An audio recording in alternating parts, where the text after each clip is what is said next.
আপনি মা হতে চাইছেন, কিন্তু আপনার সমস্ত রিপোর্ট ঠিকঠাক রয়েছে, এমনকি কোনো জটিল রোগও নেই। তারপরেও আপনি খুব হতাশ হয়ে পড়ছেন, বারবার প্রেগনেন্সি টেস্ট নেগেটিভ আসছে, এই নিয়ে আপনি খুব দুশ্চিন্তায় ভুগছেন। কি এমন ভুল করছেন যার জন্য আপনার সাথে বারবার এমনটা হচ্ছে? মূলত এই 5টি ভুল নিয়ে আমি আপনাদের সাথে আলোচনা করব, যে 5টি ভুল মা এবং বাবা উভয়ই করছেন। আজকের ভিডিওটি মা এবং বাবা উভয়ের জন্যই, তো আপনার পুরো ভিডিওটি স্কিপ না করে দেখুন, তাহলে বুঝতে পারবেন আপনার কোন ভুলের কারণেই আপনাকে বারবার রিপোর্ট নেগেটিভ হচ্ছে।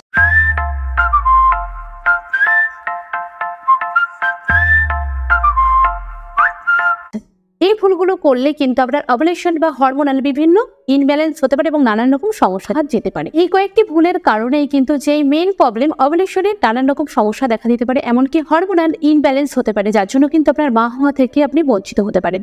এবার এর জন্য কি দায়ী, এটা আমাদের সব থেকে আগে যেটা জানতে হবে। আমাদের দেশে এখন বন্ধ্যাত্ব এবং ফার্টিলিটির সমস্যা তুই দেখা যাচ্ছে। এমন মারা বলছে যে আমাদের কোনো সমস্যা নেই, এমনকি রেগুলার পিরিয়ড হচ্ছে, হাজবেন্ডরাও বলছে তাদের পাম্পেও কোনো প্রবলেম নেই। তাহলে কেন এরকম হচ্ছে? তারা খুবই দুশ্চিন্তায় ভুগছেন। এর জন্য কিন্তু আপনারাও কোথায় গিয়ে একটা দায়ী হয়েছেন। কেন কি আপনাদের এখন লাইফস্টাইল, আপনাদের এর জন্য কিন্তু বড় সমস্যার মুখে পড়তে হচ্ছে। মেয়েদেরকে যেটা আমি সবার আগে বলবো, আপনাদের ওভুলেশনের যে সময়টা সেটা আপনাদেরকে মেনশন করতে হবে। সেটা বোঝার ক্ষেত্রে অবশ্যই আপনারা থার্মোমিটার দিয়ে আপনারা বুঝতে পারেন। এটা আমি ভালো করে ডিটেলসে বলি যে আপনার ওভুলেশনের সময়টা আপনি কি করে বুঝবেন। তাহলে চলুন সেটা আগে জেনে নিই। ওভুলেশনের সময় আমরা কি করে বুঝবো? মেয়েদের মাসিক সাইকেল মূলত কারো 30 দিনের হয়, কারো 28 দিনের হয়। আমি 30 দিনের ক্ষেত্রেই বলি। প্রথম 10 দিন এবং শেষের 10 দিন বাদ দিলে মাঝে যেই সময়টা যাচ্ছে, সেটা কিন্তু সব ইম্পর্টেন্ট একটা সময়। এই 16 থেকে 18 দিনের মধ্যে কিন্তু মূলত ওভুলেশনটা হয়ে থাকে।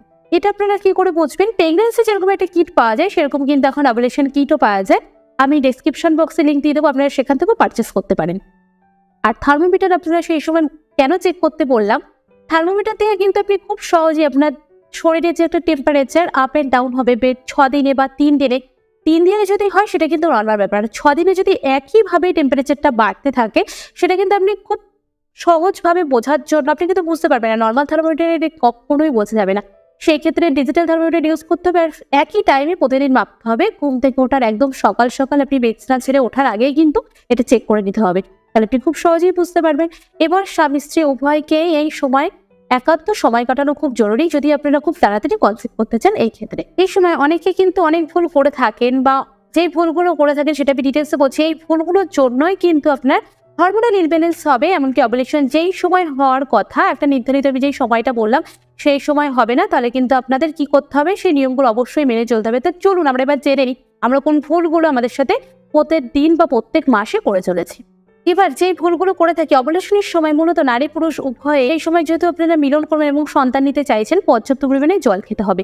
8 থেকে 10 গ্লাস জল খেতে হবে। কেন জল খেতে হবে? কারণ যদি সেই সময় আপনার মহিলাদের ক্ষেত্রে যদি জরায়ুটা শুষ্ক থাকে অর্থাৎ ড্রাই থাকে, সেই সময় কিন্তু আপনার পুরুষের যে স্পামটা বেরোবে সেটা কিন্তু যতক্ষণ বেঁচে থাকা দরকার সেটা কিন্তু জরায়ু থেকে ততক্ষণ বেঁচে থাকবে না, এবং খুব শীঘ্রই কিন্তু স্পামটা মারা যাবে এবং আপনি খুব দ্রুত কনসিভ করতে পারবেন। অতএব আপনাদেরকে দিনে অন্তত 8 থেকে 10 গ্লাস জল খেতে হবে। ওভুলেশনের সময়টা আপনি বুঝবেন কি করে? নারীদের দেহে তো বিশেষ কয়েকটি পরিবর্তন দেখা যায়, যেমন স্কিন গ্লো করবে, তলপেটে হালকা সূচ ফোটানোর মতন ব্যথা অনুভব করবেন, টেম্পারেচারে একটা পরিবর্তন হবে, কি পুরুষের প্রতি নিজের থেকে একটা আকাঙ্ক্ষা, যেমন পার্টনারের কাছে যাওয়ার নিজের থেকে একটা ইচ্ছে প্রকাশ করবে, এটা আপনি নিজের থেকেই বলবেন, আপনার নিজের মধ্যে একটা ইচ্ছা শক্তি প্রকাশ পাবে। তাহলে বুঝতে পেরেছেন ওভুলেশনের সময় আপনার কি কি করতে হবে আর কোন ভুলগুলো একদমই করবেন না। জল খাওয়া কিন্তু আপনাকে কন্টিনিউ করতে হবে, শরীরকে একদমই শুষ্ক রাখা যাবে না। আর যদি আপনি জল খেতে না পারেন, রসলো জাতীয় যে ফলগুলো রয়েছে সেগুলো আপনাকে কন্টিনিউ করতে হবে। রসলো যে ফলগুলো আপনি ফলের রস আপনারা কিন্তু খেতে পারেন। এবার যদি আপনারা পর্যাপ্ত পরিমাণে জল না খান, বা এই যে সব খাবারগুলোর কথা বললাম বা ওআরএস, এগুলো যদি আপনারা কন্টিনিউ না করেন, তাহলে কিন্তু এই যে স্বামী স্ত্রী যে একটা মিলনের যে সময় একটা তীব্র জ্বালা আপনারা অনুভব করবেন, পার্টনার দুজনেই দুজনের প্রতি একটা অনীহা চলে আসবে। আপনাদের সেই সুন্দর সময়টা কিন্তু আপনারা কাটাতে পারবেন না, এতে সন্তান নিতে কিন্তু বাধাপ্রাপ্ত হতে পারেন। চা কফিতে থাকে লিপটিলাইসিন, এই হরমোনটা যদি নিঃসরণ ঠিকভাবে না হয় বা ইনব্যালেন্স থাকে, তাহলে কিন্তু এই যে ওভুলেশন কিট দিয়ে বললাম যে টেস্ট করতে হবে, সেখানে কিন্তু আপনার রিপোর্ট নেগেটিভ আসবে। আপনি সঠিকভাবে বুঝতে পারবেন না আপনার কখন অপারেশন হয়েছে। অতএব এই সময় কিন্তু চা কফিটা আপনি অ্যাভয়েড করবেন। এছাড়াও আমাদের যেটা একদমই করা যাবে না, এখন তো ভীষণ গরম পড়ছে, আমরা খুব ফ্রিজের জল খাচ্ছি, আইসক্রিম খাচ্ছি, সেগুলো আমাদেরকে অ্যাভয়েড করতে হবে। ফ্রিজের জল খাওয়া যাবে না, এমনকি আইসক্রিম ঠান্ডা কোনো কিছুই খাওয়া যাবে না, কারণ যেহেতু ওভুলেশনের সময় আমি বললাম শরীরের টেম্পারেচারটা একটুখানি অন্য সময়ের থেকে একটু বেশি থাকে। যদি আপনি এইসব খাবার খেয়ে থাকেন তাহলে রক্তকরণ অনেকটা কমে যাবে আর ওভুলেশনটাও ঠিকভাবে হবে না, একটা ইনব্যালেন্সের মধ্যে দিয়ে কিন্তু যাবে আর সন্তান ধারণের ক্ষেত্রে বাধাপ্রাপ্ত হতে পারে। এবার যেটা আপনাদেরকে বলবো, এটা কঠিন একটা কথা, সেটা হলো আমাদের যেমন মাসিক সার্কেলের সময় আমরা বলি না ভারী কাজ করা যাবে না, ওভুলেশনের সময়ও কিন্তু আপনাদেরকে মাথায় রাখতে হবে এই যে মাঝামাঝি একটা সার্কেলের যে সময়টা আমি বলেছি, ওই 10 দিন আপনি চেষ্টা করবেন কোনো ভারী কাজ না করার বা ঝুঁকে কোনো কাজ না করার। এগুলো কিন্তু একদমই করা যাবে না। তাছাড়াও ভারী কাজ করলে হরমোনের ভারসাম্য নষ্ট হয়ে যায়। এবার যেটা আপনাদেরকে বলবো সেটা হলো ঘুম। পর্যাপ্ত পরিমাণে ঘুমের কিন্তু ভীষণ দরকার। 8 ঘন্টা কিন্তু আপনাদের ঘুমাতেই হবে। স্বামী স্ত্রী উভয়ের জন্যই কিন্তু একটা গুরুত্বপূর্ণ একটি পয়েন্ট, কারণ যদি আপনি সঠিক পরিমাণে না ঘুমান, যেই হরমোনটা দায়ী থাকবে সেটা হলো পিটুইটারি হরমোন কিন্তু নিঃসৃত হয়, স্মরণ হওয়া কমিয়ে দেয়। সেটা যেমন ডিম্বস্ফুটনে বাধাপ্রাপ্ত হতে পারে, এমনকি স্পাম প্রোডাকশনেও কিন্তু বাধাপ্রাপ্ত হতে পারে। তাদের দুজনের ক্ষেত্রেই কিন্তু পর্যাপ্ত পরিমাণে ঘুমেরও খুবই দরকার। তাহলে অবশ্যই আপনাদের লাইফস্টাইলটা চেঞ্জ করতে হবে। এবার বলবো আপনাদের খাদ্যাভ্যাসের তালিকা নিয়ে, যে খাওয়া দাওয়াটাও কিন্তু একটা খুব জরুরি একটা দিক। কারণ এখন অনেকেই ওয়েট গেইন করতে চাইছেন, হয়তো অনেকটাই ওয়েট হয়ে গেছে, এর জন্য আপনি খুব দুশ্চিন্তার মধ্যে ভুগছেন যে অতিরিক্ত চর্বি থাকার কারণেই কিন্তু আপনি মা হতে পারছেন না। তো আপনি যদি সেখান থেকে একটা ডায়েট চার্ট পেয়ে থাকেন, সেইভাবেই কিন্তু আপনি খাদ্যাভ্যাসটার তালিকাটা ঠিক করে নেবেন। এবার যারা জিমে যাচ্ছেন না, বাড়িতে রয়েছেন, তাদেরকে কি খাবার খেতে হবে? অবশ্যই প্রচুর পরিমাণে শাকসবজি খেতে হবে, ফল খেতে হবে, জল খেতে হবে। তার সঙ্গে আপনাকে খাওয়ার থেকে অবশ্যই জিঙ্ক এবং প্রচুর পরিমাণে মাল্টিভিটামিনস নিতে হবে। স্বামী স্ত্রী উভয়ের জন্যই কিন্তু সমানভাবে জরুরি।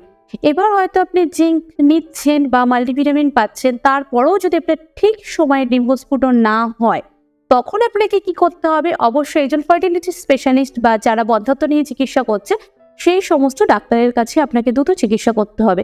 আর আপনি যদি দ্রুত চিকিৎসা না করেন তাহলে কিন্তু বন্ধ্যাত্ব জায়গায় গিয়ে দাঁড়াতে পারে।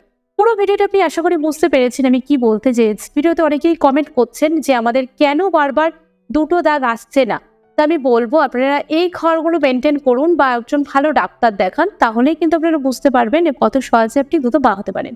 তো আজকের ভিডিওটা এই পর্যন্ত। এরকম হেল্পফুল ভিডিও দেখার জন্য অবশ্যই ডক্টর হেলথ চ্যানেলটির সাথে থেকে চ্যানেলটি সাবস্ক্রাইব করার অনুরোধ রইল। আর এরকম মাদের নতুন ভিডিও দেখার জন্য চ্যানেলটি ভালো করে ভিজিট করে আসুন এবং দেখুন আমি খুব সুন্দর সুন্দর ভিডিও করে রেখেছি আপনাদের জন্য। ভিডিওগুলো দেখলে আপনারা অনেকটাই উপকৃত হবেন। অবশ্যই আমাকে কমেন্ট করবেন কি প্রশ্ন জানতে চান, আমি আপনাদের সমস্ত প্রশ্নের উত্তর দেবো।